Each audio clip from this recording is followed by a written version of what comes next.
Ở tập trước, nhóm Tần Thiên đã vào được thần miếu thành công. Tế Tư đã biết được kế hoạch của nhóm Tần Thiên muốn tiếp cận phòng thí nghiệm D3.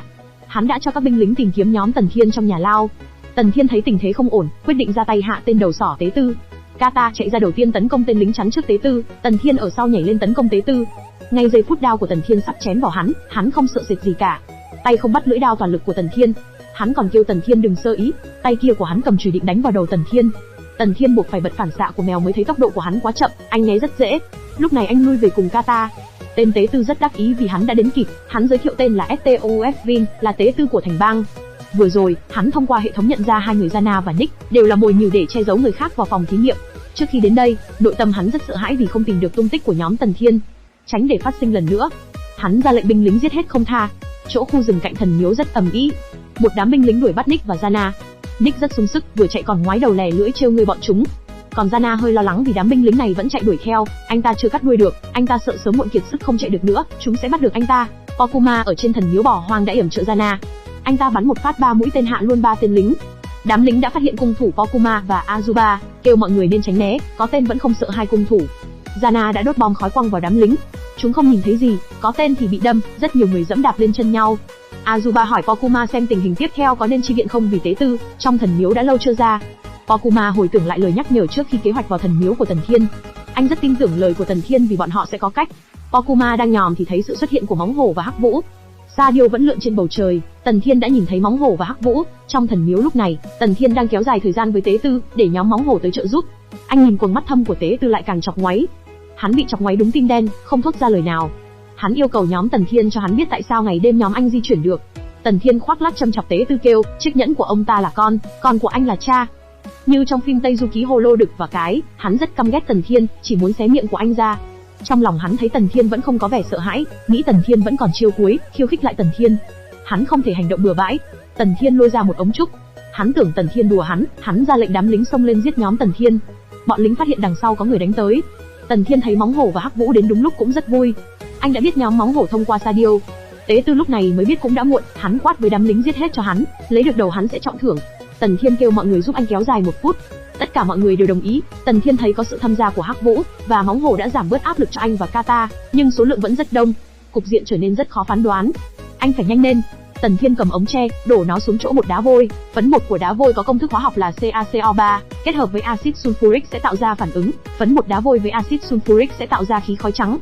Sau đó, phần lớn sẽ tạo ra canxi sunfat, là những hạt tinh thể màu trắng. Tần Thiên mở ống tre có đựng nước, uống một ngụm, anh phun vào chỗ vừa rồi. Tường bắt đầu có những làn khói trắng, sau đó kèm theo là những tiếng rắc rắc nứt vỡ. Lúc thạch cao thành hình, thể tích của nó sẽ tăng gấp 30% so với lúc kết tinh. Lực tạo ra lúc này vô cùng khủng bố, có thể làm vỡ đá nứt đồi núi. Dung chuyển rất mạnh, ai nấy cũng phải đứng im để đứng vững. Lúc này tên Tế Tư đã rất tức giận, các người ép hắn. Ở đầu gậy, hắn đã lấy ra ống huyết thanh màu xanh. Tần Thiên nhìn thấy rất lo lắng. Hắn đã tự tiêm vào bắp tay, thứ nước màu xanh dần dần lan ra tác dụng với các tế bào trong cơ thể hắn. Cơ thể của hắn đã nổi lên gân kèm cơ bắp rất to, tác dụng phụ là tim của hắn rất đau. Hắn kêu gào biến hình như người khổng lồ xanh. Tần Thiên liếc nhìn bức tường đầy vết nứt của nó đã được 1/3, dựa theo tình huống vết nứt sẽ càng lúc càng lớn, sẽ gây sụp tường. Anh không biết Tế Tư có cho anh cơ hội không? Lúc này hắn chạy rất nhanh tới chỗ của Tần Thiên. Những tên lính cản đường hắn đều bị hắn ta đánh. Hắn cầm thương lao tới chỗ Kata và Tần Thiên. Kata lo lắng nhưng anh là một chiến sĩ thì phải dũng cảm chiến đấu, cho dù gặp kẻ địch mạnh hơn mình thì anh cũng dám ra chiêu thức của mình. Anh ta phi thương tới Tế Tư. Hắn đã rất nhanh chóng né được đòn của anh, thậm chí còn phản đòn rất nhanh. Kata chỉ kịp chống đỡ, cây thương của Tế Tư đánh mạnh đến nỗi bị gãy, khiến Kata cầm thương sắp bị bật xa, tay cầm thương còn bật máu, cây thương không ngừng rung lắc dữ dội. Hắn lại ra một đòn đánh vào đầu Kata. Kata cũng rất nhanh lấy thương đỡ, anh ta lo lắng nếu bị đánh trúng e rằng đầu anh đã nát thành tương. Thương của Tế Tư bị gãy tiếp, lực mạnh khiến Kata bị ngã xuống đất. Giây phút đó Kata tưởng sẽ chết, trong lòng định tạm biệt Tần Thiên. Lúc Tế Tư sắp vung đòn vào Kata, hắn liếc mắt thấy Tần Thiên đang ở sau lưng chém hắn, khiến hắn phải vung đòn về sau. Tần Thiên phải nhanh chóng bật phản xạ của mèo, sự vật xung quanh sớm đã chậm lại nhiều lần. Anh cũng chỉ có thể dựa vào độ nhạy bén của báo săn để duy trì tốc độ bình thường. Nhưng bây giờ tốc độ của Tế Tư lại bằng anh, tốc độ giống với sau khi anh mở ra thiên phú. Anh không ngờ loại gen này lại mạnh như thế, đến người có lực mạnh như Kata còn bị đánh thành như vậy, anh chỉ có thể tránh né. Tên Tế Tư lại cầm cây gậy lại tiến đến đánh Tần Thiên. Tần Thiên chỉ biết né đòn, lùi sau, sang trái, sang phải. Hắn vừa đánh vừa chửi Tần Thiên. Hắn khẳng định lần này sẽ giết được anh. Kata đang bóp cổ một tên lính, anh ta ném hắn vào tường rồi đứng tư thế nghênh chiến kêu đám lính tới đây. Kata đã cạn kiệt sức lực, đám lính thấy vậy biết anh ta đang giả vờ mạnh mẽ, lên tất cả cùng lên, còn thề lấy đầu anh ta mang về nộp cho Tế Tư. Tất cả đều xông vào Kata. Tần Thiên rất lo lắng cho Kata, anh ta giờ rất nguy hiểm. Tốc độ tấn công của đám người này quá nhanh, anh căn bản không có thời gian gọi hệ thống. Muốn Kata kìm chân bọn họ để anh đi phá tường, nhưng không ngờ lại khiến anh ta rơi vào tình huống nguy hiểm. Tế Tư vẫn đánh với Tần Thiên, anh né tránh, mỗi đòn của hắn mạnh mẽ như đánh vỡ đôi tấm gỗ. Tên Tế Tư thấy Tần Thiên không tập trung lên kêu anh, còn tâm tư quản người khác nữa à, chê mình chết chưa đủ nhanh sao? Móng hổ kêu anh hãy kiên trì thêm, bọn họ sẽ qua đó giúp anh. Tần Thiên thấy tuy sức mạnh của móng hổ và Hắc Vũ không tồi, nhưng cũng không thể chống lại được 20 binh sĩ. Càng không nói đến chuyện bọn họ còn nghĩ đến việc phải cứu mình mà phân tán tập trung, anh phải nghĩ cách. Đang nghĩ thì tự dưng có một tên lính xông tới chỗ Tần Thiên, hắn ta cười khoái chí, đầu Tần Thiên là của hắn. Rồi bỗng tên Tế Tư đến đánh hắn. Tế Tư tức giận muốn đầu của Tần Thiên chỉ có hắn mới có thể lấy. Tần Thiên đã nảy ra kế sách mượn đao giết người, khiêu khích hắn chạy đuổi theo. Kích bác hắn là cháu trai của anh. Tần Thiên chạy lướt qua đám lính rất nhanh. Tên Tế Tư cứ thấy ai cản đường thì đánh, khiến cho móng hổ và Hắc Vũ không hiểu đang xảy ra chuyện gì. Cả hai nhân cơ hội xử thêm mấy tên. Đám lính đã không còn để ý Kata nữa, mà bảo nhau qua bảo vệ Tế Tư. Kata còn 3 tên, anh ta rất dễ xử lý. Ở chỗ khác Tần Thiên vừa chạy vừa nói, để dụ tên Tế Tư chạy theo mình xử lý mấy tên lính, giảm bớt lực lượng của chúng. Tế Tư tưởng anh chơi trò bịt mắt bắt dê, nãy giờ toàn chạy đuổi rượt. Tần Thiên phải chọc tức hắn, anh còn trêu hắn đây là chơi trò cháu trai đuổi theo ông nội. Hắn rất tức giận, đến lúc nghe thấy tên lính gọi hắn ở phía sau, mới quay đầu lại thì thấy rất nhiều binh lính bị thương. Lúc này hắn mới nhớ vừa rồi, sau khi dùng thuốc, sức mạnh trong người quá mức to lớn khiến hắn không thể khống chế. Tần Thiên nhìn ra được mới kích thích hắn để xử lý binh lính. Hắn tức giận tay chỉ thẳng mặt Tần Thiên mà không nói được câu gì. Tần Thiên kể từng tên lính cho hắn biết, người này bị một gậy của ông đập cho lòi cả ruột, còn người kia, xương vai đã bị đập vỡ, chỉ có thể cắt bỏ, nhưng may vẫn ổn. Thảm nhất là người này, mặt đã bị hủy, có lẽ người thân hắn cũng không nhận được ra. Hắn kêu anh im miệng, lệnh các tên lính còn lại phải giết bằng được Tần Thiên. Những tên lính còn lại đã rất run sợ, không dám lên, nếu lỡ đứng trước mặt Tế Tư có thể chết bất cứ lúc nào. Không có ai lên, hắn phải lên, định cây thương vào Tần Thiên nhưng đã được móng hổ cản. Lúc này cả ba đã tới bảo vệ Tần Thiên. Họ khuyên Tần Thiên hãy đi làm việc của mình, còn ở đây cứ giao cho bọn họ. Tần Thiên đành nhờ 3 người, anh chạy tới chỗ bức tường chắn phòng thí nghiệm D3, cơ thể anh đã đến cực hạn. Vừa chạy vừa nghĩ đám Kata sẽ không thể kéo dài lâu vì sức mạnh của Tế Tư quá khổng lồ. Anh dù có điểm đổi thiên phú nhưng tình trạng cơ thể hiện giờ anh không thể dùng. Chiếc nhẫn bỗng phát sáng, anh chỉ còn cách phải mau chóng mở phòng thí nghiệm. Tên Tế Tư thấy vậy đã chạy theo Tần Thiên, nhóm Kata đuổi theo hắn. Khi Tần Thiên quay đầu nhìn lại, Hắc Vũ đã bị đánh bật, Tần Thiên đã đỡ anh ta và lo lắng. Lúc đó, Kata và móng hổ đánh rất chật vật với tên Tế Tư. Tần Thiên nhớ lại lời của Dư Chính Phong trong chiếc nhẫn có tấm bảo vệ, nó sẽ tiêu hóa nhiều năng lượng, anh sợ rằng nếu dùng hết chỉ còn mảnh sắt vô dụng. Và cứ tiếp tục thế này, anh căn bản không có thời gian đi mở phòng thí nghiệm. Anh buộc phải dùng nó, nhưng sẽ ảnh hưởng đến cơ hội quay về thế giới của mình. Bỗng Hắc Vũ đề nghị Tần Thiên dập hết lửa đuốc ở dưới nhà giam vì trong bóng tối thì không ai đánh bại được anh ta. Tần Thiên thấy mắt anh ta rất đục, biết rằng thị lực của anh ta rất kém, nhưng bù lại thính giác rất nhạy bén. Tần Thiên tán thành, anh đưa thanh đao của anh cho anh ta xong thì chạy đi dập lửa. Một cái đuốc rồi lại 2, 3, 4, đã không còn điểm sáng. Hắc Vũ đã tấn công Tế Tư từ sau lưng. Hắn rất e sợ, quát đám binh lính mau chặn nhóm anh lại. Bọn lính canh thấy tối cũng không làm gì được, định vây thành một vòng cùng chống lại phía bên ngoài. Hắn đã nhìn thấy Tần Thiên chạy đi, định đuổi theo nhưng bị Hắc Vũ chắn đường. Mỗi đòn của Hắc Vũ đều chính xác chí mạng. Tế Tư tưởng tốc độ của anh ta còn nhanh hơn ban nãy. Bỗng hắn mới nhận ra, đó chính là tai của anh ta. Ông ta khẳng định Hắc Vũ đã từng được huấn luyện đặc biệt, bóng tối làm giảm thị lực của hắn nhưng lại nâng cao thính giác, từ đó mới có thể nắm bắt được hành động của Tế Tư. Hắc Vũ cầm thanh đao của Tần Thiên thấy rất dễ sử dụng, tiến đến lấy mạng Tế Tư. Tên Tế Tư lúc này không thể tiếp tục đánh với Hắc Vũ. Hắn bỏ mặc Hắc Vũ chạy tới chỗ Tần Thiên, hắn phải ngăn chặn Tần Thiên đến nơi đó. Khi Tế Tư chạy đến nơi, chiếc nhẫn của hắn ta phát sáng. Hắn ta kích bác Tần Thiên nói chuyện, hắn chỉ cần thông qua âm thanh nhỏ nhất của Tần Thiên có thể tìm ra vị trí dưới tác dụng của gen. Tần Thiên đã lấp bên cạnh đống rơm, biết Tế Tư đã thích nghi với bóng tối cộng thêm ánh sáng chiếc nhẫn phát sáng, thì Hắc Vũ không phải đối thủ của hắn. Tần Thiên phải tìm ra cách. Ở chỗ khác, các đám lính đều bị Hắc Vũ xử gọn. Bọn chúng thất thanh với nhau, đám lính hoảng sợ nói chuyện với nhau. Tên Tế Tư quát, đám ngu xuẩn các ngươi mau cầm miệng lại cho ta, âm thanh của các ngươi khiến ta không nghe được gì xung quanh gì cả. Chỗ cũ các tên lính hét lên thảm thiết. Tần Thiên rất vui, vì cứ tiếp tục thế này Tế Tư không còn binh lính. Tên Tế Tư đã không thể đợi được nữa vì cứ tiếp tục e rằng binh lính của hắn sẽ bị giết hết. Hắn đã quay lại chỗ đám binh lính, hắn tức giận với Hắc Vũ kêu anh ta ra mặt. Vừa kêu vừa khua gậy vào đám binh lính. Hắc Vũ đã tới chỗ Tần Thiên lấp. Hắc Vũ cho biết, rất nhiều binh lính vì để tránh Tế Tư đâm chúng mà phải bò trên đất. Hắc Vũ khẳng định hắn đã rất điên. Tần Thiên trong lòng đã biết tên Tế Tư này rất thông minh, giờ hắn đang giả vờ, tất cả chỉ nằm để dụ anh mắc câu. Một bên ông ta giả điên, đồng thời phát ra tiếng lừa anh, cho rằng tiếng nói sẽ át đi tiếng bước chân, cứ thế mà tin tưởng đi về tường đá. Anh chỉ cần đi về tường đá thì sẽ bị binh lính nằm dưới đất phát hiện, dù cho binh lính không biết ý đồ của Tế Tư, thì chỉ cần bị đạp trúng họ sẽ phát ra tiếng, như vậy Tế Tư sẽ biết vị trí của nhóm anh. Tần Thiên rất khâm phục hắn, trong thời gian ngắn như vậy mà có thể đưa ra đối sách, nhưng hắn đã để sót một điểm. Tần Thiên nói nhỏ với Hắc Vũ bước tiếp theo nhờ anh ta cầm ống tre tưới lên tường và giúp anh tìm mấy cục đá. Tần Thiên ném cục đá tới chỗ đống rơm. Hắn nghe thấy tiếng động ra tay ngay tại đó, lại vài viên bay ra, cạch cạch cạch cạch cạch cạch. Tần Thiên rất vui, anh ném rất nhiều viên đá, bỗng vết nứt ra rất to. Đó chính là do Hắc Vũ tưới thêm nước khiến bức tường bị nứt mạnh. Ánh sáng chói lóa phát ra. Tên tế tư lại tưởng đây là sức mạnh của chiếc nhẫn mạnh hơn của hắn phải ra ngoài, tìm cửa đi vào phòng thí nghiệm ngay. Hắn đã chạy đi, các binh lính thấy tế tư chạy trốn thì cũng chạy đi. Nhóm Tần Thiên đã tập trung với nhau. Móng hổ và Kata khen Hắc Vũ vừa rồi rất lợi hại. Hắc Vũ cho biết, vì anh luôn sống trong bóng tối, chỉ có thể dựa vào âm thanh để phán đoán sự vật. Bức tường ngày càng nứt rộng, mở ra một cánh cửa ở giữa là hình tam giác. Tần Thiên rất vui vì cuối cùng nó cũng mở ra. Chiếc nhẫn bắt đầu dọi thẳng vào vòng tròn nhỏ ở giữa hai hình tam giác. Nó phát ra tiếng Hoàng Dịch Thu kêu mọi người vào. Cánh cửa đã mở, Móng hổ ngạc nhiên khi biết đây chính là thần điện mà thần nữ đại nhân ở. Móng hổ, Kata và Hắc Vũ sững sờ vì đây chính là thần điện, phát ra ánh sáng thánh khiết. Tần Thiên đặt tay lên vai Kata kêu mọi người vào thôi. Kata thấy nơi này khác với lúc trước. Cánh cửa bắt đầu khép lại. Hoàng Dịch Thu xuất hiện. Cô ta nhìn thấy Tần Thiên suy yếu, tưởng Dư Chính Phong đã đưa cho anh loại gen đó.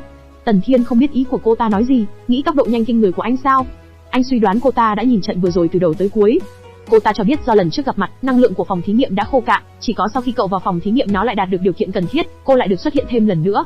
Cô ta còn cho biết tại sao biết về quá trình chiến đấu, vì cô ta là một bộ phận của nơi này.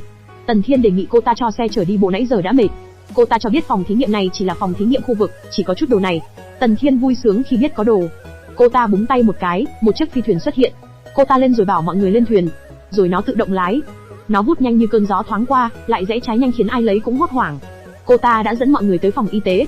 Cô ta đặt tay vào bảng của máy rồi nó mở ra. Cô ta mời cả ba người Móng hổ, Kata và Hắc Vũ bị thương nằm vào trị thương. Tần Thiên biết đây là cái thứ trong Long Châu, anh không biết bao giờ bọn họ mới khỏi.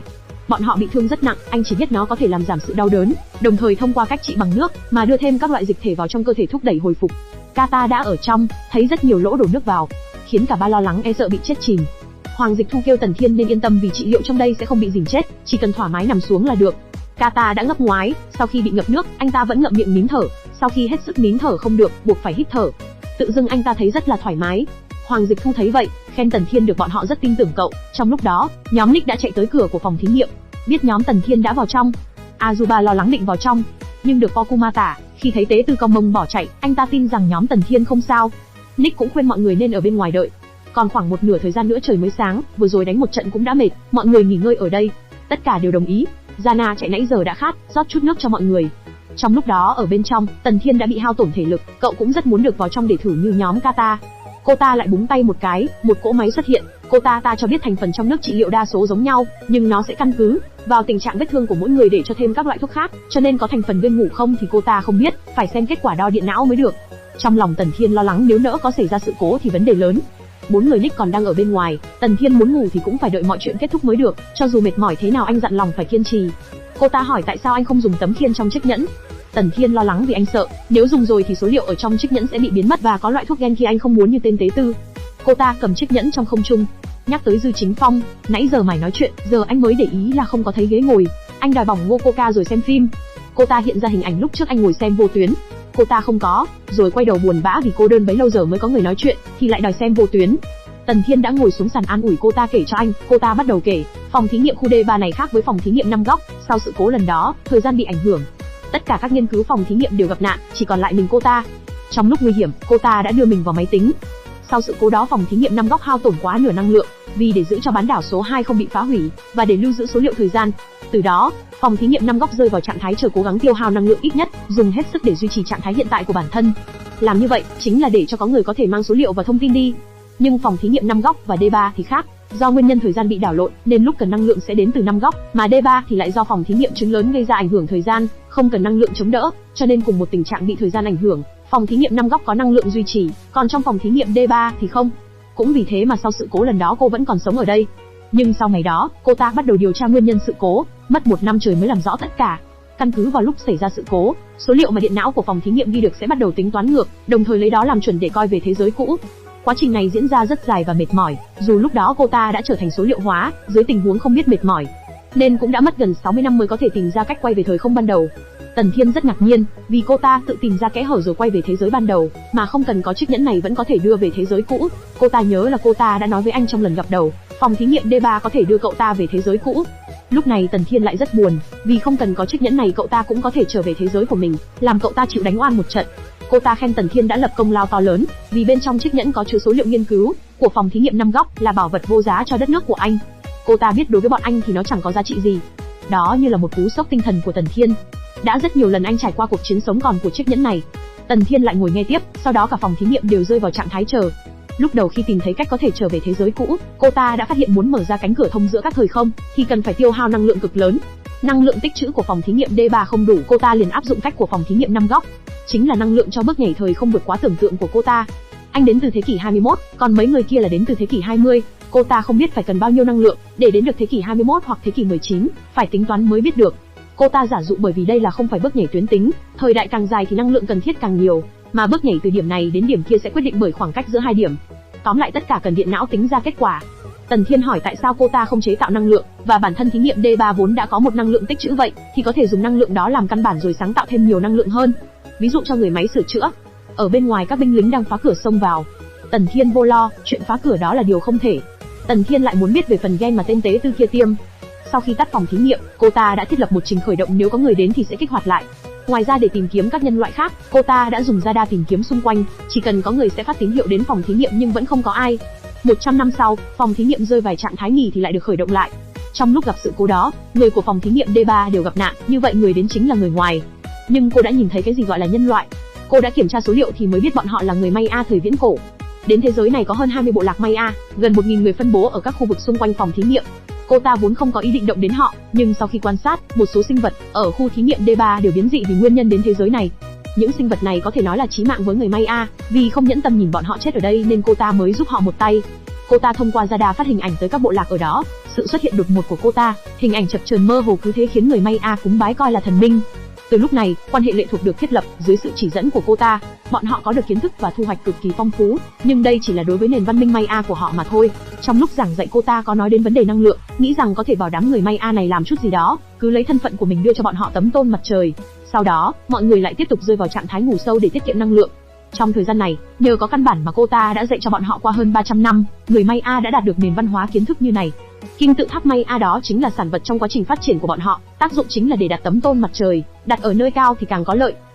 Lúc này, Tần Thiên mới biết họ xây kim tự tháp Maya chỉ để tấm năng lượng mặt trời. Ngoài ra, còn dùng để làm tế tự. Cô ta thở dài vì không ngăn cản tập tục đặc biệt đó xuất hiện trong nền văn hóa của bọn họ, nó đã bị hỏng. Cô ta cho anh biết, đều bị người Maya phá hủy. Lần cô ta thức tỉnh thứ hai, thì trình độ phát triển của người Maya đã lên một tầng cao mới, số dân cũng tăng lên vạn người. Lúc này người Maya đã có tầm hiểu biết những kiến thức sâu rộng hơn, thế là vốn có ý tình trong đám bọn họ mấy người thông minh nhất làm học trò của cô tiến hành truyền thụ bước 2. Lần này, họ biết về phòng thí nghiệm D3, đồng thời biết cô ta không phải là thần minh thì vẫn cung kính như cũ. Cô ta cực kỳ vui mừng. Sau khi truyền thụ kết thúc, cô ta cho bọn họ chiếc nhẫn dùng để học tập, dù sao thì sự tồn tại của cô ta cũng làm tiêu hao năng lượng của phòng thí nghiệm. Ngoài ra, cô ta còn lưu lại một liều thuốc gen này còn mạnh hơn nhiều so với loại mà đội trưởng nước Tần Thiên của thời đại Tần Thiên tiêm, cường hóa cơ thể, đồng thời tăng chi giác. Cô ta làm như vậy là vì nghĩ an toàn cho những học sinh đó, dù sao thì trên vai bọn họ còn gánh vác trọng trách truyền bá văn minh, không thể xảy ra sơ sót được. Vì trước người Maya luôn bảo vệ tấm tôn mặt trời, cũng tích trữ được không ít năng lượng, cô ta nghĩ rằng mọi chuyện sẽ luôn thuận lợi như thế, nhưng cô ta không ngờ, khoảng hơn 100 năm sau, người kế thừa của những học sinh của cô ta đều trở thành tế tư, gánh vác trách nhiệm của người đời trước, từng đời phát triển, đến khi có một tế tư có dã tâm xuất hiện. Cả hai đều nhìn màn hình, biết đó không phải là tên tế tư này. Cô ta giang tay ra, luồng màu đỏ bao bọc bàn tay, cô ta khởi động tia laser xuyên thủng đầu tên tế tư.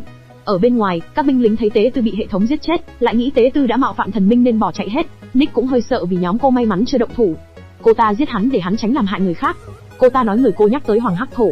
Người Maya thời kỳ đầu thường có thói quen lấy các sự vật trong cuộc sống để làm tên sử dụng, ví dụ như gấu đen, chó trắng, nhím gai vân vân. Khác với các tế tư lúc trước thể hiện mình là bậc trí giả, hắn rất có dã tâm. Sau khi trở thành học đồ của tế tư đã bắt đầu thiết lập mưu kế để thu hết vương quốc Maya này vào trong tay mình. Sau khi trở thành tế tư, hắn đã âm thầm cho người đi ám sát các tế tư khác, âm thầm khống chế quyền lợi của quốc vương, sau đó mượn danh nghĩa của cô để mở ra chế độ quân quyền truyền thừa từ thần. Thời đại thần quyền cao hơn tất cả. Sau đó, thông qua một số thủ đoạn và sự nỗ lực của mấy đời sau, quốc vương Maya này đã rơi vào tay của gia tộc Hoàng Hắc Thổ. Hoàng Hắc Thổ hắn lưu lại quốc vương để làm bia chắn, lúc gặp phải thiên tai gì đó mà không có khả năng giải quyết sẽ đem quốc vương ra gánh, lấy tội danh không có năng lực quản lý, mạo phạm thần minh. Sau đó đem quốc vương hiến tế để ổn định lòng dân, giữ được nhân tâm. Thời gian này, vì để phòng tránh cô ta là một nhân tố có thể uy hiếp đến sự thống trị của bọn họ, ban đầu bọn họ dùng đá lớn chắn phòng thí nghiệm này lại, xây dựng thành kim tự tháp hiện nay, sau đó hủy hoại dần các tấm tôn mặt trời. Khi cô ta biết được chuyện, bọn họ đã làm xong tất cả, đều là nhìn từ 4 liệu của radar ghi lại.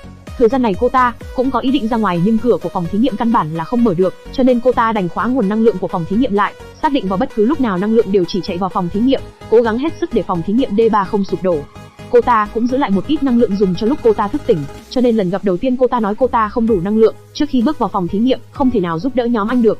Cô ta thông qua nhìn dáng vẻ của tên tế tư kia, thì chuyện về phòng thí nghiệm đến đời hắn đã thất truyền. Bỗng hệ thống cảnh báo bên ngoài có quốc vương cùng các dân chúng dâng lễ tạ tội. Tần Thiên vui vẻ, xem ra các binh lính chạy trốn đã báo cáo cái chết của tên tế tư kia cho quốc vương, nên ông ta mới coi đây là hậu quả của việc thần minh tức giận. Cô ta biết là không còn ai biết về chân tướng nữa nên bọn họ nói gì thì cũng sẽ tin. Cô ta ra gặp mặt quốc vương dọa hắn một phen xong tha thứ. Bọn họ vui sướng còn khen thần minh đại nhân vạn tuế. Tần Thiên ở bên trong nhìn thấy dáng vẻ giơ tay của cô ta có chút quen mắt, rất giống anh khi lần đầu gặp bộ lạc La Gia của Nick. Ban đầu vì bảo vệ mạng sống mà anh đã lừa dối tộc người La Gia cái gọi là vu sứ đại nhân, nhưng sau khi trải qua nhiều chuyện thì cái vu sứ đại nhân giả như anh đã biến thành thật. Chỉ có đưa bọn họ tiếp tục tiến về phía trước thì mới không phụ lòng tin của bọn họ với anh. Cô ta nói cho mọi người biết, Tần Thiên là hóa thân thần thánh của cô ta ở nơi này, mọi người hãy nghe theo cậu ta. Lúc này nhóm Kata cũng đã trị thương xong, cửa bắt đầu mở ra. Cả ba bọn họ đều không ngờ vết thương đã khỏi hết, chỉ cần nghỉ thêm 1 tháng nữa là khỏi hẳn. Hắc Vũ thì đôi mắt vẫn không thể trị khỏi vì vết thương bẩm sinh. Tần Thiên cảm ơn Móng Hổ và Hắc Vũ, vì hai người đã giúp anh một chuyện lớn. Tần Thiên cảm ơn mọi người rất nhiều, riêng Móng Hổ đã coi anh là bạn bè thì chuyện gì cũng là chuyện của anh. Sau khi cô ta đã giải quyết chuyện ở ngoài kia xong, thì vào với nhóm của Tần Thiên. Cô ta cho biết cô ta có tin tốt và tin xấu. Năng lượng của phòng thí nghiệm không đủ để mở ra thông đạo với thời không của nhóm anh, chỉ có thể mở ra thông đạo với thời không có người may lúc đó. Cô ta cho biết năng lượng của phòng thí nghiệm không ngừng chảy ra, không quá 100 năm thì phòng thí nghiệm sẽ sụp đổ, đến lúc đó thì nơi này sẽ bị chìm xuống dưới biển lớn, có thể mở ra thông đạo với người may thì đã là may mắn lắm. Nhưng cậu vẫn rất buồn vì không thể đến thế kỷ 21, Móng Hổ an ủi Tần Thiên vì anh còn có mọi người. Tần Thiên nghĩ ra cách dùng tấm tôn mặt trời, nếu như trung tâm đổi người máy thành người, thì nhân lực của vương quốc Maya sẽ tăng lên rất nhiều. Khiến cô ta cũng có chút vui mừng, nhưng để tích đủ năng lượng thì cần phải nhiều thời gian mới được, cô e sợ là mấy người ở đây có khi đến khi chết già. Khuyên Tần Thiên đi đến phòng thí nghiệm quả trứng thử vận may. Tần Thiên ủ rũ nhưng khi nghe thấy có cách lập tức có sức sống lại. Cô ta cho biết, phòng thí nghiệm quả trứng là phòng thí nghiệm trung tâm ở khu vực 3 của vòng sinh vật, hạt nhân kim ô nằm độc lập ở bên ngoài phòng thí nghiệm. Năng lượng ở đó chắc chắn sẽ nhiều hơn ở phòng thí nghiệm D3, chỉ cần nhóm anh tìm được hạt nhân kim ô, mượn năng lượng của thiết bị ở nơi đó, thì trở về thế giới ban đầu hoàn toàn không khó. Anh rất vui sướng vì còn cơ hội trở về. Lúc này Tần Thiên mới biết cô ta cố ý nói dài dòng không chịu nói, đến chỗ quan trọng chắc muốn xem dáng vẻ chịu đả kích khi nghe tin xấu của anh. Giờ mới biết Dư Chính Phong đặt cho cô ta tên là bà Tám cũng có lý. Tần Thiên cho biết chiếc nhẫn của anh đã có vấn đề, vốn dĩ là chỉ về khu vực 3 vòng sinh vật nhưng lại đưa bọn anh tới đây. Khi biết được là vấn đề không phải là chiếc nhẫn mà là khu vực 3 của vòng sinh vật này có vấn đề, do dư âm từ sự cố thí nghiệm của phòng thí nghiệm quả trứng trực tiếp cuốn tất cả sinh vật ở khu 3 vào, dẫn đến các mảnh của đại lục bị nứt vỡ, trôi dạt ở các góc trong thế giới. Sau khu vực số 2 đảo đá quý xảy ra sự cố đầu tiên, cho nên chuyện sinh vật ở khu vực số 3 bị phá hoại, Dư Chính Phong căn bản không biết. Nhưng theo trình tự này, hai người bọn họ lúc thiết kế chiếc nhẫn đã áp dụng phương thức hướng dẫn điểm tới điểm trực tiếp nhất, nhẫn chỉ đến phòng thí nghiệm. Tần Thiên cũng hiểu ra chút, nếu như vòng sinh vật ở khu 3 không bị tổn hại, thiết lập như thế không sao cả, nhưng mà bây giờ vòng sinh vật khu 3 biến thành nhiều chủ thể, cả trình tự vận hành đều bung hết rồi. Lúc chiếc nhẫn tìm được phòng thí nghiệm D3 thì đã coi đó là phòng thí nghiệm quả trứng, bất luận anh đi thế nào, mục tiêu đều là một hướng, vì thế nên mới khiến đi quanh khu D3.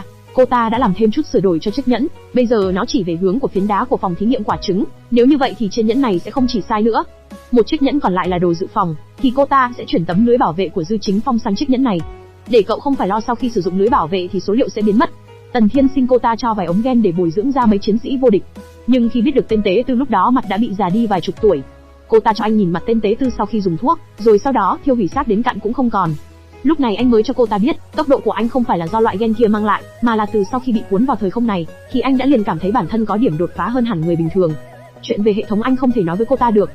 Cô ta bỗng dí sát mặt, phân tích qua mắt biết, bão phát thời không có thể gây biến dị đến cơ thể con người, từ số liệu cho thấy, tố chất cơ thể của anh đã vượt qua anh của thời đại đó, 99,9% thuộc về loại cấp cao. Cô ta nhìn như quỷ hút máu, quả thật là muốn kiểm tra toàn thân của anh một lượt. Cô ta giới thiệu cho anh một loại thuốc loại bỏ thành phẩm và loại đang nghiên cứu hiện tại, thì thuốc gen hiện nay của cô ta biết có 7 loại, cơ bản dùng để trị liệu bệnh bẩm sinh và thiếu hụt gen. Dù không có tác dụng lớn với anh, nhưng loại thuốc gen tên là Tiên Quỳnh có khả năng nâng cao tuổi thọ đến giới hạn. Tần Thiên rất vui mừng, còn chia tay ra xin như xin kẹo. Nhưng cô ta không cho. Cô ta giới thiệu cho anh căn phòng trị liệu này, có thể sử dụng bất cứ lúc nào. Câu này Tần Thiên nghĩ rõ ràng là cô ta đang nhòm ngó cơ thể của anh, đợi anh ngủ quên trong đó xong thì không khéo đã bị đâm cho một nhát đao. Và anh thấy không còn chuyện gì nữa nên định rời đi. Cô ta cho mọi người lên xe rồi lao vút nhanh ra ngoài, khiến Tần Thiên và Kata súng nôn hết các thứ. Tần Thiên nghĩ kiểu tạm biệt này cũng quá dứt khoát rồi. Tập phim đến đây thôi. Chúc các bạn buổi tối thư giãn vui vẻ.